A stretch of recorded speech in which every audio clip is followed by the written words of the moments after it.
ইয়া আহলা গাজ্জা, হে বাইতুল মাকদিসের অধিবাসীরা, হে সম্মান ও মর্যাদার অধিকারীরা, আপনারা সাক্ষী থাকেন। শাহজালালের মাটি থেকে আপনারা সালাম দেন, হাজী শরীয়তুল্লাহর মাটি থেকে আপনারা সালাম দেন, মুসলিম বঙ্গ থেকে আপনারা সালাম দেন। আমাদের শরীরটা এখানে আটকা পড়ে আছে, আমাদের মন মসজিদ আল আকসার সাথে, আমাদের অন্তর বাইতুল মাকদিসের সাথে। আল্লাহর কসম, আমাদের সামর্থ্য থাকলে আমরা এই জিহাদে আপনাদের সাথে থাকতাম, আপনাদের সামনে থাকতাম, আপনাদের পেছনে থাকতাম, আপনাদের বামে থাকতাম, আপনাদের ডানে থাকতাম। ফিলিস্তিনে আজকে যে গণহত্যা হচ্ছে, এর জন্য যেভাবে ইসরায়েল দায়ী সেভাবে আমেরিকা দায়ী, যেভাবে ইসরায়েল দায়ী সেভাবে পশ্চিমা বিশ্ব দায়ী।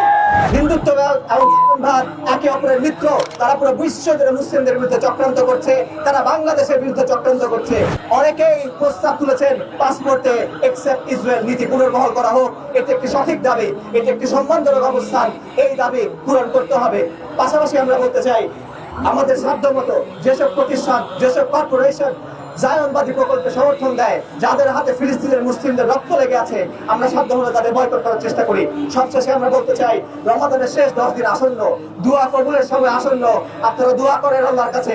দোয়া কবুলের সময়ে, ইফতারের সময়, সেহরির সময়, তারাবির সময়, তাহাজ্জুদের সময় আল্লাহর কাছে দোয়া করেন। মুসলিমের জন্য দোয়া করেন, বিজয়ের জন্য দোয়া করেন, জালিমের বিরুদ্ধে দোয়া করেন, ফিরআউন এবং নমরুদের বিরুদ্ধে দোয়া করেন, কুফরি শক্তি এবং শিরকি শক্তির বিরুদ্ধে দোয়া করেন।